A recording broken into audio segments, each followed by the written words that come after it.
নিচে পয়েন্ট করবে স্বীকার্য। স্বীকার্যের মধ্যে 1 নম্বর পয়েন্টে লিখবে ব্রিটিশের তলায় কেন কমনলি লিখে বলেছে জার্মান প্রাণীবিজ্ঞানী সোয়ার।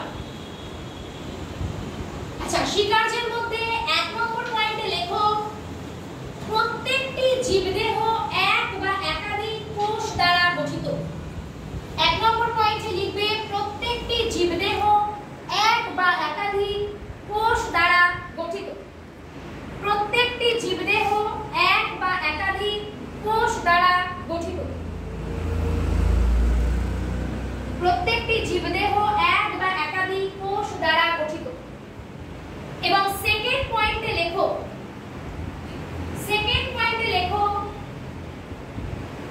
কোষ হলো জীবদেহের গঠনগত একক। সেকেন্ড পয়েন্টে লিখবে কোষ হলো জীবদেহের গঠনগত একক। কোষ হলো জীবদেহের গঠনগত একক।